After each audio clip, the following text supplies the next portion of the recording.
very excited to introduce Being a Researcher in a Sea of People Who Do Research, presented by Gaby Verderber. Thank you, Jane. Let's get started. So I know you all know a ton about me now from that Two Truths and a Lie, but just a quick additional background. I spent the first 6 years of my career as a UX designer and made the transition to UX operations only about a year and a half ago. And transitioning to operations felt completely natural to me. I've always been drawn to process and templates, and I was thrilled to move into this space when the position opened up on my team. Right now, I manage the UX operations team, not both. That would be a whole lot at AppFolio. We support the design and research teams, but most of our time is focused on the research process and on recruiting participants because we all know how much time that takes. It's a lot. So, listening to our customers is in our DNA. That is one of our core values at AppFolio. We have a culture of research. Our founders, who are both engineers, by the way, like to tell the story of going door to different businesses, trying to understand what their needs were before they decided what they were going to build. This foundation of listening to customers is built into every part of the product development process, from identifying new product opportunities to designing solutions to our customer problems. So let's talk about what we're going to talk about. We'll start with the democratized research environment, then cover ownership, which is where researchers fit, training to support good research practices, and guardrails that protect research participants. Let's jump into the democratized research environment. To give you a little context on my work environment, AppFolio is a software development company with nearly 2,000 employees. The area that I work in is focused on our property management software. I really wanted to say product in there. We have over 50 development teams working in this area and a lot of people who do research. 50 product managers, 40 UX designers, and 8 researchers. In the past, I've worked at organizations where connecting with users was nearly impossible, but that's not the case at AppFolio. Everyone talks to customers here. While the research team has been fortunate enough that we have rarely had to defend the value of research in general, we have had to defend our position as experts. Additionally, we have a responsibility to support the ability for all people doing research to do good research. So I believe there's always room for ownership, training, and guardrails to support best research practices, especially in a democratized research environment.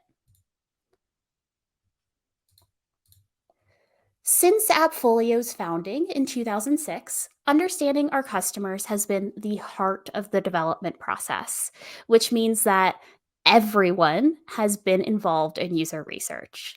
Engineers were expected to understand the customer point of view by attending interviews and reading feedback.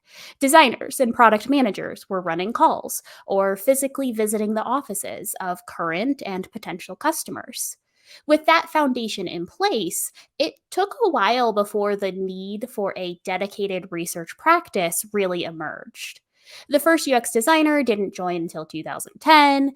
3 years after that, the design team started focusing on improving research practices, and the research team officially began with the first UX researcher hired in 2016, which was 10 years after the company was founded.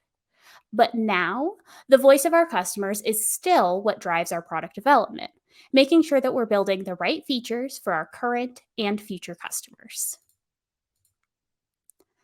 And we get a ton of time with those customers. Product managers and UX designers run surveys, usability tests, and discovery sessions with our customers on at least a daily basis. This is a snapshot of the research calendar at the end of January. We had 20 calls facilitated by designers and product managers, but only 6 facilitated by a UX researcher. This might seem surprising, but it does make sense when you consider that the product and design teams combined are about 10 times larger than the research team. And let's start with a big fear. If everyone is doing research, what happens to the researchers? This is something that I hear pretty often in conversations about research democratization, and it's a pretty understandable fear. However, researchers have unique and valuable skills, and it's important to identify where and how those skills should be applied. So, how do we identify those opportunities? First, let's get it out of the way. Everyone's favorite topic, team structure. Our product development teams are made up of one designer, one PM, one QA, and 2 to 5 engineers. We recently introduced a new topology that each of these teams focuses on delivering customer value in a specific focus area, such as a customer segment, like small and medium businesses, or a product area, like accounting. And these focus areas usually have 3 to 8 development teams. The new topology was introduced in order to establish durable ownership amongst our 40 plus development teams. And this has allowed product, design, and engineering to get a more holistic view of how their work connects with closely related features. But what about our researchers? How does a team of 8 researchers support 40 development teams across 15 product areas? Succinctly, we don't. It's not reasonable to expect our team of 8 to sustainably support 15 different areas.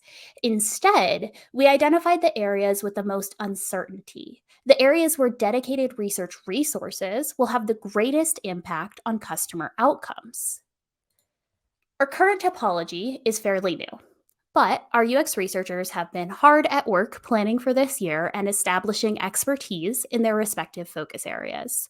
In November and December, our researchers met with the stakeholders in their domains to run research roadmap workshops for their focus areas to identify all the big questions that the stakeholders wanted to answer this year. After coming up with that list, the researchers worked with product managers, designers, and engineering to prioritize these research opportunities based on business goals and the potential impact of answering or not answering each question. Finally, we worked to align that roadmap with the development schedule for 2023 so that we could best support the efforts of our development teams. These planning workshops had a few great benefits. They established UX researchers as leaders in domains, allowing newer faces to solidify their value on large teams. And they also allow our researchers to plan ahead. Our research projects can sometimes take a long time. And when PMs and designers are used to pulling together a few customer calls and calling it a day, it's really valuable to ensure that our researchers won't be surprised by rush requests.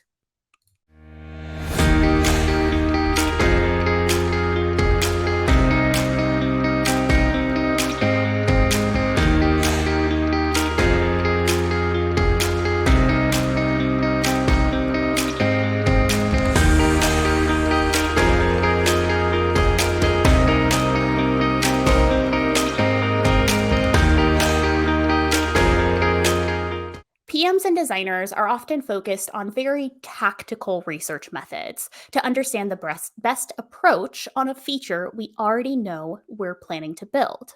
They use methods such as prototype and concept testing or discovery interviews. Our UX researchers then take it up a level. They are looking ahead to what our development teams might need to know before they start working on a feature, helping to spot gaps in our understanding. And remember, we have a small research team supporting a huge product development team. And I imagine a lot of you are in a similar situation. In order to support the goals of our teams, it's essential that other folks beyond the official research team are able to do research. The only reason our research team is able to focus on these high level strategic research projects is because there are other people doing research enabled to do their tactical research. So we aren't a bottleneck to these 40 development teams. And that brings us to another fear that I hear a lot. What if we make decisions based on bad research data? I'm sure we have all seen it.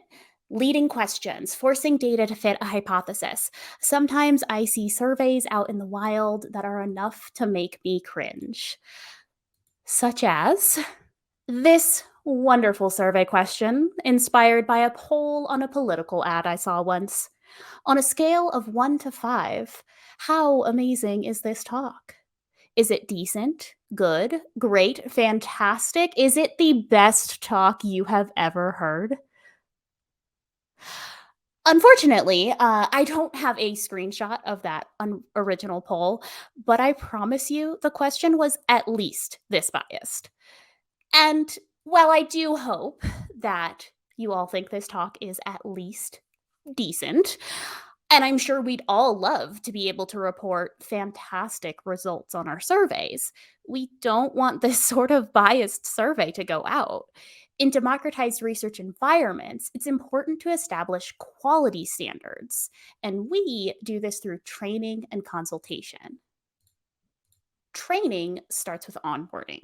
For us, every new product manager, designer, and researcher completes a 6-week onboarding period, which emphasizes data driven decisions and following a research process.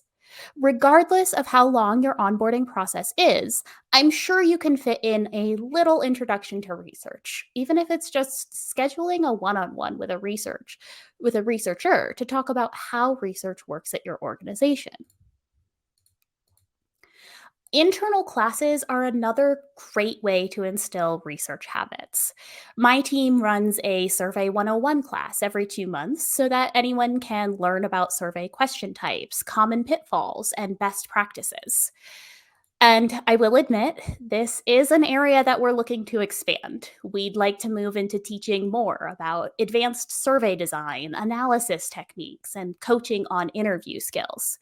But in the meantime, consultation helps drive home the values that were learned during onboarding and training sessions by allowing trained researchers to work with the other people doing research on their real research projects. And there are a few ways that you can set this up. People who do research can regularly meet with a researcher, especially one who is working in a similar area. You could set up a research support Slack channel or Teams or whatever your company uses, where folks are who are looking for research support can request time to pair with a researcher for things like reviewing an interview script or piloting a usability test. Finally, you can schedule a recurring time for research office hours. If your team is hybrid or remote, set up a Zoom that folks can drop into. This is an opportunity for anyone doing research to chat through their problems in real time. They can get advice in the moment and walk away coached toward a better research outcome. Of course, you can only rely on training so much. There are important legal and privacy implications to consider when working with research participants. Which brings us to our last fear. How will we protect our research participants and their data? Think about all the things that are necessary to ensure participants have a good experience. Not to mention that their data is treated ethically and protected. With over 400 folks empowered to reach out to customers as potential research participants, guardrails and governance are what keeps us safe and compliant. I like to think of it like bumpers in a bowling alley. So long as you bowl in a pretty standard fashion, the bumpers keep your ball where it's supposed to go.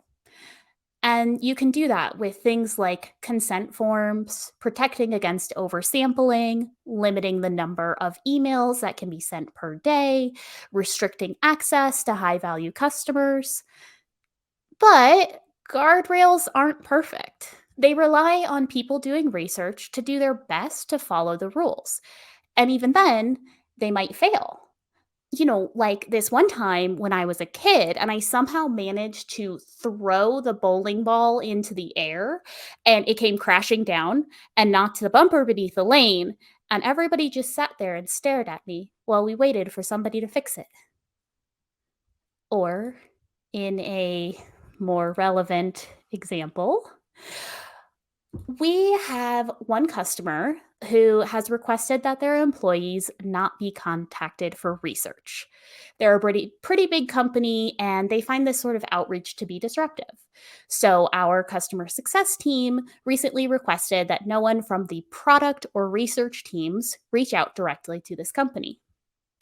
For a while, because they didn't want to opt out, the only way we opt out of all communication, that is, the only way we enforced this was by flagging their account in Salesforce, our customer relationship management software, and asking that everyone check for a specific field before reaching out to any customers. As you can imagine, that didn't always happen. It didn't even always happen on our operations team. And it was this tiny additional step that was extremely easy to miss and even ended up with the customer threatening to cancel their contract after they had been contacted for research. And the last thing that I want to happen is for someone to be blamed for a customer leaving our company because they missed a tiny step in a really manual process. And this is where automation makes your life easier. For example, to prevent unintentional contacts for this sensitive account, we implemented a rule in our bulk email tool that automatically boots out all contacts from that account, so there's no possibility of contacting them without realizing there was a restriction. We also have this in place for our standard email opt outs, but we had to build a special case just for this so nobody got in trouble. Another great automation guardrail is email send limits. My team recently adopted Great Question, and for some of our harder to reach audiences, I promise you, again, they aren't paying me to say this, but I've found a few features to be incredibly valuable to enforce guidelines that we otherwise don't have options. We have a monthly send limit of one invitation per month per participant so that we aren't annoying our participants or oversampling. We've also automated our consent process through Great Question.